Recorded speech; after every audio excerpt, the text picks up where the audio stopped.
The starship Aurora's Dawn glided through the darkness of space, carrying a group of human soldiers and diplomats to a distant world. Among them was a young soldier named Aren. He was not the strongest nor the most skilled fighter, but his heart carried honesty and a desire to prove himself. This mission was not one of war but of peace. Humans and the alien race called Velorans had lived in tension for years, and now both sides wanted to try for friendship.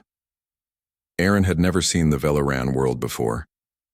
As the ship descended into its atmosphere, he pressed his hand against the window, staring at the planet below. Great silver seas reflected the sun like shining mirrors, and towers of crystal rose across the land like forests of glass.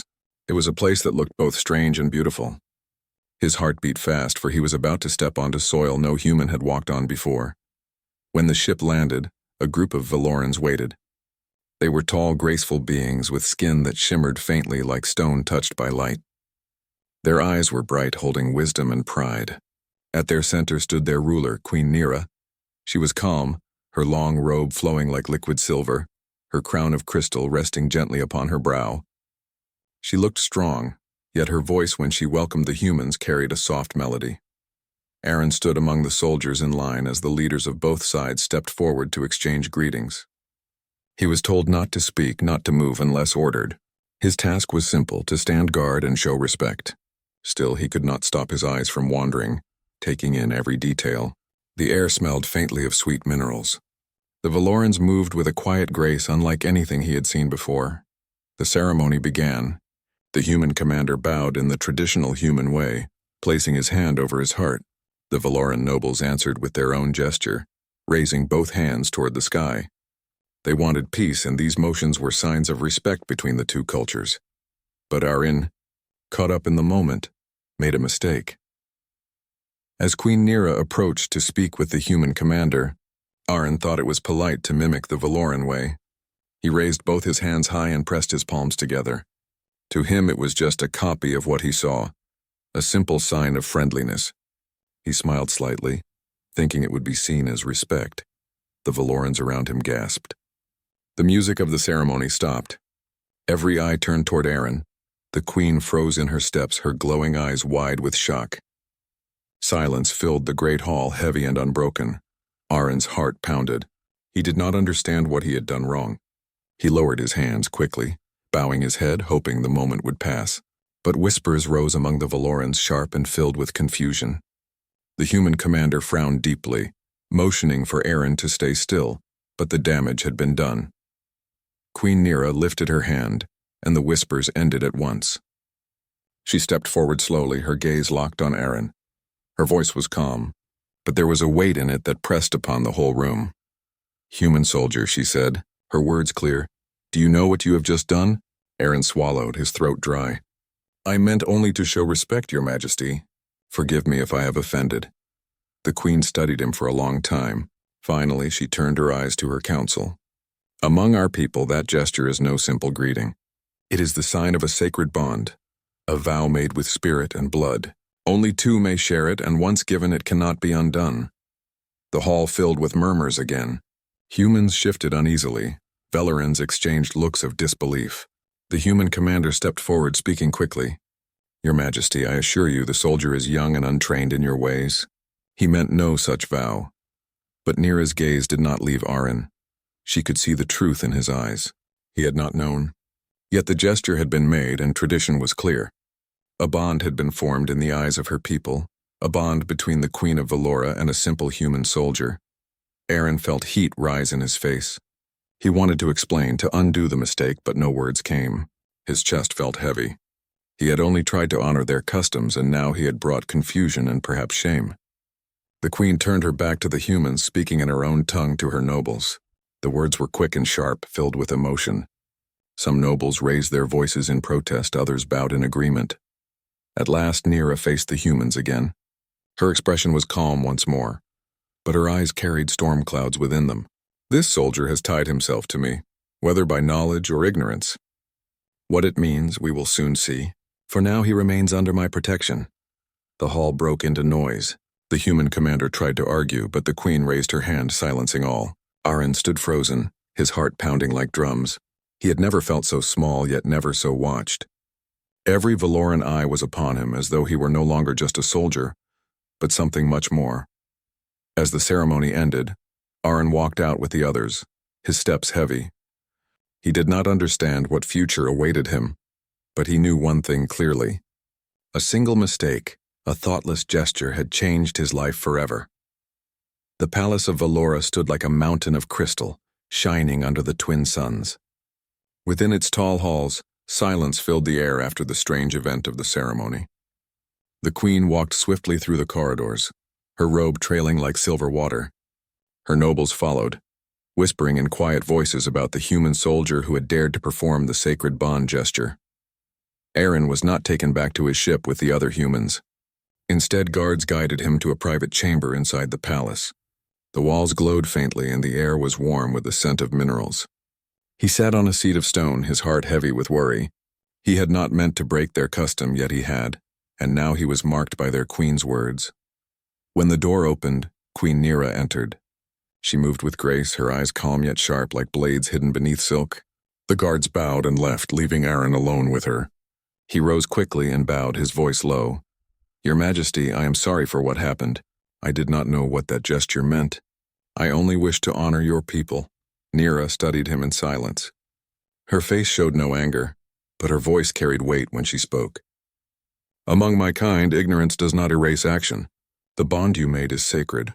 It was once believed that when two beings share it, their lives become tied together. It is rare and it carries power." Arin frowned, confusion plain on his face. "But I am only a soldier, not a leader. How can a bond like that mean anything between us?" The queen's gaze softened for a moment, though her tone remained firm. "That is what troubles my council. Some see it as insult, others as destiny. I see only that the path before us has changed." Days passed, and the palace carried an air of tension. Valoran nobles argued in hidden chambers, some demanding the bond be broken, others warning it could not. The human leaders too grew restless, worried that this mistake would end the fragile peace.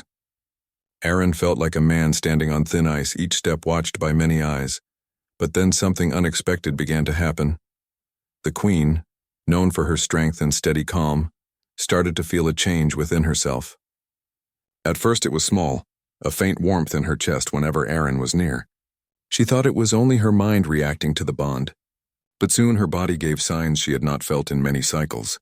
Valorans had great lifespans, yet children among them were rare, sometimes born only once in a queen's lifetime. Nira called upon her healers, wise beings who could sense the hidden patterns of life. They placed their hands upon her and listened with closed eyes. When they opened them, their expressions carried both wonder and fear. "Majesty," one said softly, "a life grows within you. It is early, but it is true. The bond has done what none thought possible." The queen sat still, her hands resting upon her robe. Her heart, which had faced wars and threats without faltering, now trembled with disbelief. A child within her and not just of Valoran blood. The bond had tied her with the human soldier, and from that union a new life was forming. The news spread through the palace like fire on dry grass. Nobles were stunned. Some called it a blessing, proof that the bond was guided by fate. Others called it dangerous, a mixing of two races that had never been joined before. The council chamber filled with loud voices, their debate echoing through the halls. Arin was brought before them. He walked slowly, his steps heavy, his eyes fixed on the queen. When she spoke the truth to him, he felt his chest tighten. "A child," Nira said, her voice steady though her eyes searched his face. "The bond between us has created life. It is not a story from our past. It is real." Arin stood silent, his thoughts racing. He had never asked for such a thing, yet he could not deny it. Guilt pressed on him, for his simple mistake had brought this upon her. But deep inside, beyond the shock, there was also a strange sense of duty rising in him. "I never wished to bring trouble to you," he said, his voice low but firm. "But if this is true, then I cannot walk away. I will take whatever place I must, even if I do not yet understand it." The nobles broke into arguments once more, but the queen raised her hand and silence fell. She studied Arin with eyes that no longer held only suspicion. She saw fear in him, yes, but also honesty. "You did not choose this path, human soldier," she said, her tone carrying both strength and weariness. "Nor did I. Yet fate has placed it in our hands. The child will be born and the worlds will watch what it means." That night, Aaron sat in the chamber given to him, unable to sleep. He stared at the glowing ceiling and thought of home, of the simple life he once dreamed of. Now he was tied to a queen, to a child, to a destiny greater than he could understand. His mistake had shaken 2 civilizations, yet he felt he could not turn back. And in her own chamber, Queen Nera touched her hand to her chest, feeling the faint presence of the life within her. For the first time in many years, she felt fear not of war or throne, but of the unknown future. The shocking discovery had changed everything. The suns of Valora rose higher each day, but instead of light bringing warmth, the world now carried the weight of division. The news of Queen Nera carrying a child had spread far beyond the palace walls. It traveled across the cities of Valora, across the skies to the human fleet waiting in orbit, and across the stars through whispers of traitors. Everywhere the story was told, it grew sharper and heavier, like a stone dropped into still water, sending endless waves. Among the Valorans, reactions were mixed. Some gathered in the crystal streets speaking with awe. They called the child a gift, a bridge between 2 people who once stood apart. They said the bond was fate and that peace would grow from it. But others looked upon the news with anger. To them, the queen had allowed weakness to enter the throne. They whispered that humans were reckless, and now one of them had stained the honor of Valora's crown. Inside the council chamber, the debate raged louder. The chamber was wide, with walls that shone like frozen light. The nobles sat in a circle, their voices clashing like storm winds. One elder rose, his long robe brushing the floor. "This is not a blessing, but a danger," he cried. "If the queen carries a child of 2 bloods, then our pure line is broken. How will the people follow her rule?" Another noble struck his staff against the ground. "You are blind. The bond is rare, older than our oldest stories. It has chosen her, and it has chosen the human. Should we fight against the will of fate?" Their voices echoed through the chamber until Queen Nera lifted her hand. At once silence fell. Her eyes glowed in the pale light, calm yet sharp. "I hear your fears," she said, "but I will not deny what has happened. The child lives, and I will protect it. Our people must decide if they will rise with me or fall into fear." Far above, on the human flagship Aurora's Dawn, the reaction was no less divided. The human commander, a stern man named Raylan, paced across the bridge. He read report after report, each one carrying rumors from Valora. His officers whispered among themselves, some with curiosity, others with worry. "This soldier Aaron," one officer said, shaking his head. "He was sent here to guard, not to bond with their queen. His mistake may destroy this mission." But another officer, younger and less hardened, leaned forward. "Or perhaps it will do what we could never do. If a child is born, it is both Valoran and human. That is more powerful than any treaty." Commander Raylan frowned deeply. He knew his people. Many on Earth would not accept such a story. They would call it shameful, even dangerous, but others might see hope in it. Still, the question remained. Was Aaron a careless fool or the beginning of something greater? Back on Valora, Aaron walked through the palace gardens, always with guards nearby. The air smelled of crystal flowers that glowed faintly in the sun. He could feel the weight of eyes on him wherever he went. Servants stared, nobles frowned, even children whispered as he passed. To them, he was no longer just a soldier. He was the human tied to their queen. Aaron's thoughts were heavy. He remembered the day he left Earth, dreaming of service, dreaming of honor.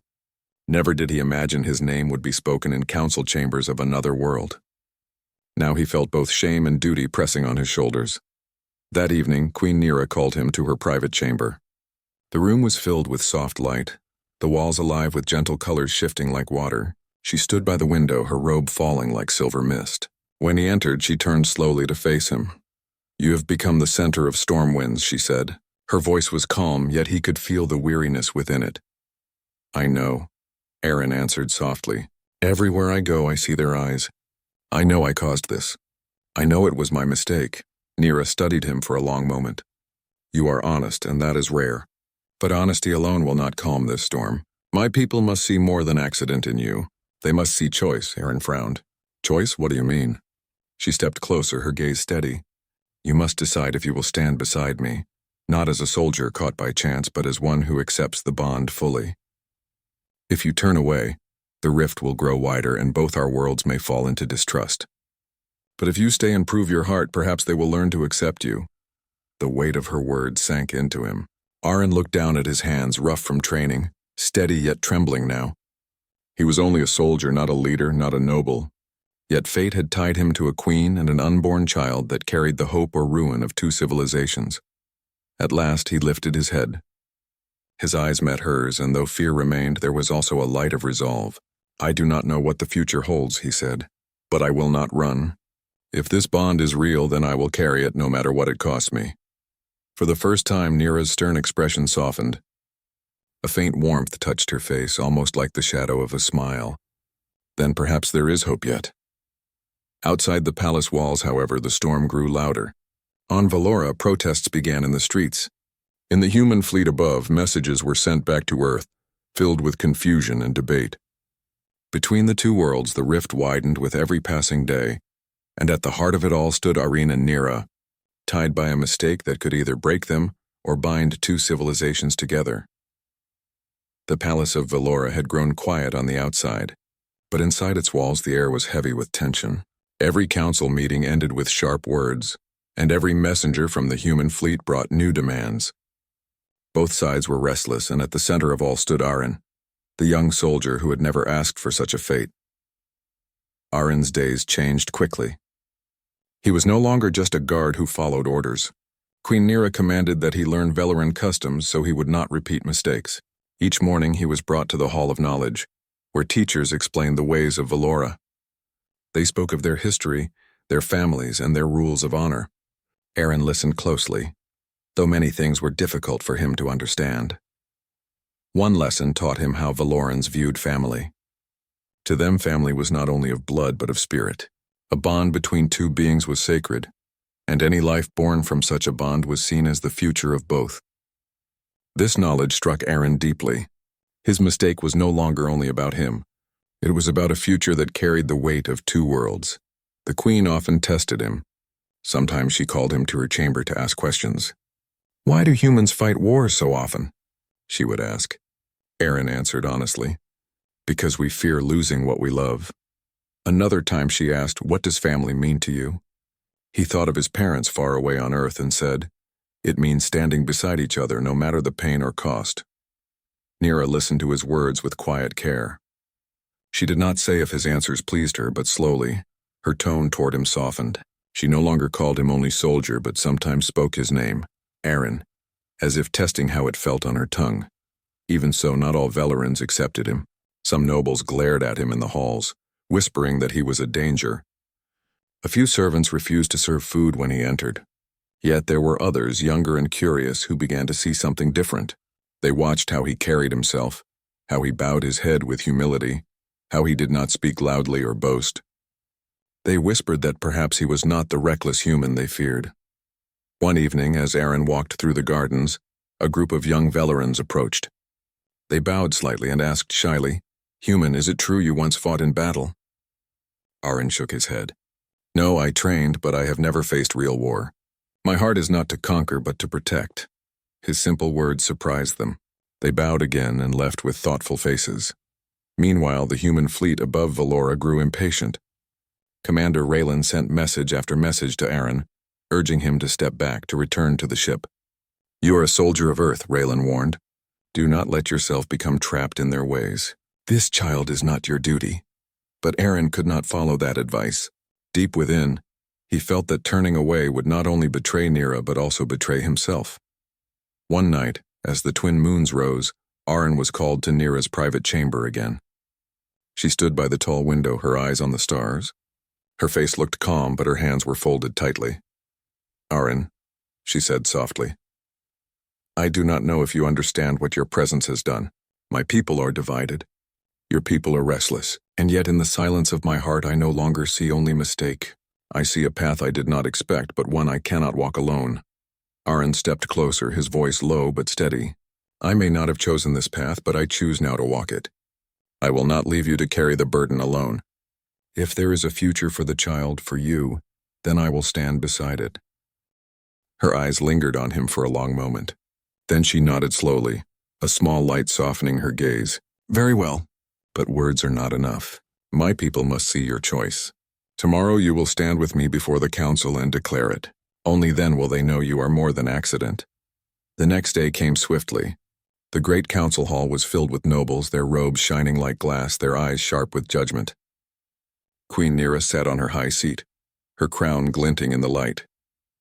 Aaron stood beside her, his simple uniform plain among the silks of Valora. Murmurs filled the air as the council waited. Nera rose first. "My people," she said with strength in her voice, "you know the bond that has been formed. Some call it mistake, others fate, but today you will see the truth. The human does not run. He does not hide. He stands here because he has chosen." She looked at Aaron and the hall grew silent. Aaron felt the weight of 1,000 eyes. His chest tightened, but he lifted his head and spoke. "I was a soldier sent to serve, but fate placed me on this path. I did not understand the bond, but now I accept it. I will protect the queen, the child, and the peace between us. I will not turn away." The hall was filled with murmurs again, some sharp, some soft. Some nobles glared, but others looked thoughtful. The moment did not solve every division, but it planted a seed. Aaron was no longer only the soldier of a mistake. He was now a man who carried the burden by choice. That night, as the palace grew quiet, Aaron walked alone through the halls. He felt the weight on his shoulders, heavy as stone. Yet in his heart, there was also a new strength. The burden was his, but it was not one he feared anymore. The palace had begun to settle into a new rhythm. Aaron trained each day in the Valoran way, learning not only their customs but also their methods of defense. Queen Nera's gaze softened more often when she saw his steady effort. Some nobles, though still doubtful, had begun to whisper that perhaps this human was not a mistake but a protector. For a short time the halls of crystal grew calmer. But peace never lasts long when the stars are filled with rivals. Beyond Valora's borders, news of the queen's child reached ears that hungered for weakness. There was another empire, one that had watched Valora with jealous eyes for years. They called themselves the Dravari, a people known for their hunger for conquest. To them, a queen tied to a human and a divided council was the chance they had waited for. In their dark ships, the Dravari leaders planned. "The queen is distracted. Her people are uncertain. If we strike now, Valora will not stand," one of them said. Another added, "And if we destroy the child before it is born, no bond will unite humans and Valorans." Their fleets began to move quietly, like shadows in the void. On Valora, whispers of danger reached the palace. Scouts reported seeing unknown vessels at the edges of the system. The council grew restless once more. "It is the Dravari," one noble warned. "They will strike when we are weakest." Others argued that it was only rumor, but fear hung heavy in the air. Queen Nera sat in the high chamber, her face calm though her heart was troubled. Aaron stood at her side, listening to every word. When the council grew loud with fear, he stepped forward. His voice was not commanding like theirs, but it carried a simple strength. "If the enemy comes, then we must stand together. This child is not only a symbol for your people or mine, it is the hope of both. If we protect it, we protect our future." Some nobles scoffed, but others nodded slowly. The queen studied him, and for the first time she spoke not as a ruler, but as a woman carrying both fear and hope. "And who will lead them into such danger? You, a soldier who has never faced true battle?" Aaron met her gaze without looking away. "Yes, I may not have fought a war, but I have trained all my life to protect. If fate tied me to this child, then I will not let harm touch it. Give me a chance, and I will fight not as a human or outsider, but as one of Valora." The hall grew silent. His words were plain, but they struck with truth. Nera turned to the council. "Very well. If war comes, he will lead where he must, and I will stand with him." Days passed, and the threat grew closer. Human scouts in orbit confirmed it. Dravari ships were approaching, moving slowly but steadily toward Valora. Commander Raylan of the human fleet contacted Aaron with urgency. "You must return to the ship," he demanded. "We cannot let you be trapped when the attack begins. Let the Valorans handle their own war." But Aaron shook his head firmly. "No, I cannot leave. This is my burden now. If Valora falls, the child falls. And if the child falls, peace dies. I will not abandon them." The commander argued, but Aaron's voice held no hesitation. At last Ryland said bitterly, "Then may your choice save you, soldier, because nothing else will." In the palace, preparations began. Valoran warriors trained day and night, their crystal spears glowing in the dark. Human soldiers from the fleet offered to fight beside them, though not all trusted the alliance. In the training yards, Aaron stood among them, his hands steady on the weapons of both worlds. He drilled harder than anyone, for he knew every eye watched him, waiting to see if he would fail. One night, as the twin moons rose, Arin found Queen Nira in the garden. She stood among the glowing flowers, her hand resting gently on her chest where new life grew. Her eyes, usually strong, were filled with worry. "They are coming," she said softly. "The Dravari will not wait long. I fear for my people, for this palace, for the child. And I fear for you." Arin stepped closer, his voice steady, though his heart was heavy. "Do not fear for me. I'm not important alone. What matters is the future we protect. If I fall, let it be as a shield, not as a mistake." Nira looked at him for a long moment, her eyes deep with thought. At last she whispered, "When I first saw you, I thought you had brought me shame. Now I see you bring something else. Perhaps hope." Before more could be said, alarms rang across the palace. Messengers rushed into the garden, their voices urgent. "Majesty, the enemy fleet is near. They will be here by dawn." The queen straightened, her strength returning. Arin's hand tightened on the weapon at his side. The time for words had ended. The threat from outside was no longer a shadow. It was at their gates. The night sky above Valora was filled with dark shapes like shadows that swallowed the stars. The Dravari fleet had arrived at the edge of the system, their ships moving silently but with purpose. In the palace, alarms rang and crystal walls trembled slightly under the vibration of distant engines. The time for preparation had ended.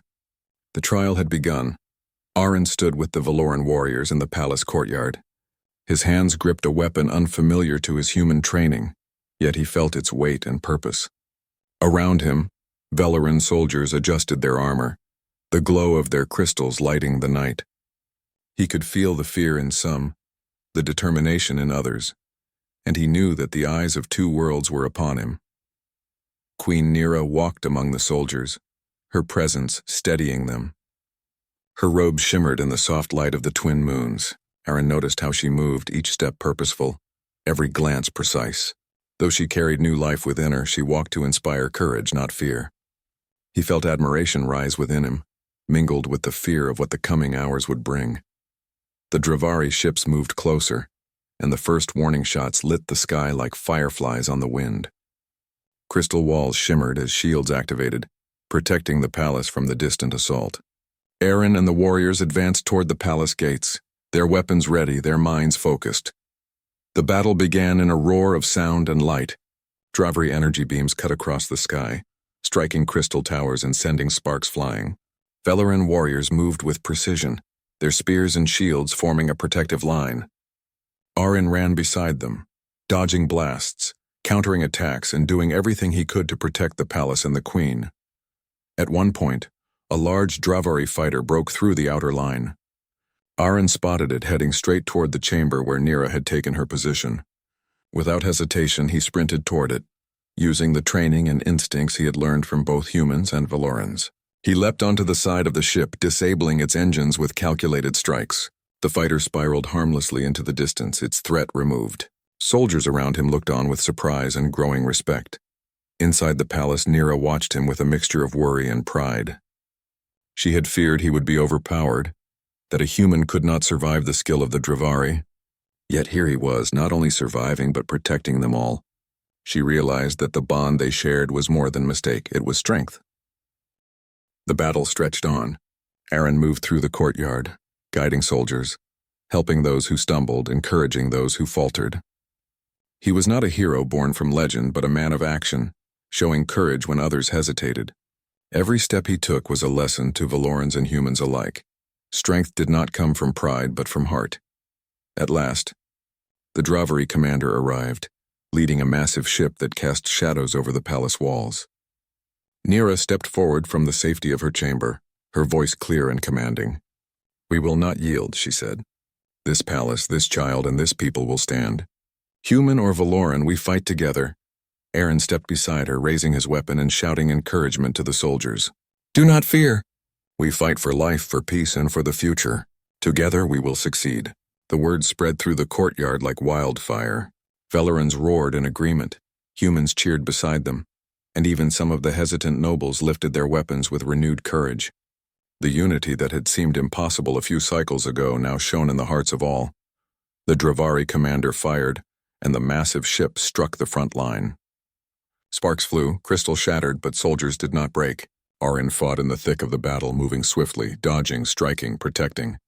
He saw a young Valoran stumble beneath a blast. Without thought, he grabbed the warrior and threw him behind cover. The soldier looked at him with awe. Finally, after hours that felt like days, the Dravari fleet began to retreat. They had underestimated the bond between human and Valoran, the courage of soldiers fighting for something greater than themselves. Arin and Nira watched the last of the enemy ships disappear into the darkness of space. The palace walls were scarred and many soldiers were wounded, but the city still stood. Nira turned to Arin, her voice soft now, no longer commanding but full of quiet gratitude. You risked yourself for me, for the child, for all of us. I thought the mistake you made would bring shame, yet now I see it has brought courage. Arin shook his head, exhaustion heavy in his bones. I did not do this for praise. I did it because it was the right thing. If we lose hope, we lose everything. We cannot let fear guide us. Her eyes softened. And yet, human, your courage has guided many today. You have shown our people what honor and heart truly mean. For the first time, Arin felt a quiet pride. He had not sought glory. He had not sought recognition. Yet the respect he had earned was real, not given lightly. For the first time, he understood that even a single human, when guided by honesty and courage, could influence the hearts of many, even across worlds. That night, the palace celebrated quietly, tending to the wounded and repairing the damage. Nira stood beside Arin, her hand resting on her chest. The child they protected, the life that had begun from a mistake, had survived the first trial. The bond that had seemed dangerous now felt like hope, and somewhere deep within, both human and Valoran knew that the trial of fire had only just begun. The skies above Valora were calm now, the dark shadow of war gone. The Dravari fleet had been pushed back, and the palace walls, though scarred, still shone with their crystal light. The city slowly returned to life, and its people began to heal from the fear and uncertainty that had gripped them for so long. Inside the palace, the air carried a quiet joy. Queen Nira moved carefully through the halls, her robes flowing like silver water, her hands resting on her chest where new life grew. The child she carried was safe, and with each passing day her strength returned. She no longer walked in fear but with purpose, knowing that both human and Valoran hearts had stood together to protect the future. Arin walked beside her, his shoulders still heavy with the memory of battle, yet lighter in the knowledge that his choice had not been in vain. He had grown in ways he had never imagined. He was no longer only a soldier of Earth but a protector of two worlds. Each step he took beside Nira was a step toward a future that neither he nor anyone else could have foreseen. The Valoran Council gathered once more. This time their tone had changed. The nobles who had once whispered and frowned now spoke in quieter voices, some with admiration, others with acceptance. The human soldier has shown courage beyond expectation, one elder admitted. Perhaps we misjudged him. Nira addressed the council, her voice strong and calm. He did not seek power nor glory. He sought only to honor his word. That is a lesson for all of us. Let this child, once born, remind us that unity and courage are greater than fear and doubt. Arin listened quietly, his heart filled with humility. He had not come to Valora seeking recognition, yet he could feel the respect now growing from both Valorans and humans alike. The mistakes of the past had become the foundation for something new, something greater than any one person could achieve alone. Days passed, and the palace prepared for the birth. Healers and scholars worked carefully, creating a space of safety and light. Arin trained still, though now he trained not only for defense but for the responsibility he would soon hold. Nira often watched him, sometimes speaking softly, sometimes simply observing. In the quiet moments, their bond grew stronger, no longer tied to accident or mistake but to understanding, respect, and shared purpose. The day finally came. The palace was filled with soft light, and the air carried the faint scent of crystal flowers that glowed in gentle colors. Nira's strength shone even more brightly than the palace walls. Arin stood by her side, ready to protect her, the child, and the hope of two peoples. When the child was born, silence fell. The newborn's eyes opened slowly, carrying the shimmer of Valoran heritage and the warmth of human life. The cry was soft but strong, echoing through the halls like a promise. Nobles and guards alike watched, some with tears, some with quiet wonder. Queen Nira held the child carefully, her eyes shining with love and awe. Life has come from the bond we did not understand, she whispered. And yet it is perfect, as all life should be. Aaron knelt beside her, his hands resting lightly on her shoulder. It is a symbol, he said, of hope, of courage, of what can be built when two worlds trust each other. The council nodded in agreement. Even those who had doubted him before now saw clearly that the child was more than a miracle. The bond that had begun as a mistake had become a bridge. Velerans and humans alike began to speak of peace and cooperation in ways they had never dared before. Outside the palace, the city seemed to shine brighter. Children played safely in the streets, and traders spoke freely of prosperity. The scars of battle were still visible, but they were marks of survival, of courage, and of unity. Nira looked at Irene, her eyes soft but firm. When I first saw you, I feared only shame. Now I see that you have brought honor, courage, and hope. You are not only the guardian of this child, but the guardian of the future. Aaron shook his head slightly, humbled. I did not do this alone. Every soldier, every healer, every Veleran who fought with us helped. I only did what I could and what I felt was right. The queen smiled faintly. And yet it is your heart that guided many. The newborn stirred in her arms, opening eyes that seemed to shine with both human warmth and Valoran brilliance. Aaron felt a deep sense of peace. The mistakes of the past, the fear and the uncertainty were gone. What remained was new life, hope, and a promise of unity. The human and Veleran people began to work together, building a future that neither could have imagined before. Aaron's name was no longer tied to mistake, but to courage, respect, and the first step toward a lasting bond between their worlds. In the quiet of the palace chamber, Aaron watched Nira cradle the child. He felt a light touch on his arm. Nira looked at him, eyes full of understanding and trust. Together they had faced fear, war, and doubt. Together they had survived. And now together, they could look forward to a future brighter than either could have dreamed. A new beginning had arrived, not from the strength of one, but from the courage, honesty, and heart of many. And at the center of it all stood a young human soldier who had once made a mistake but had grown into a hero of two worlds.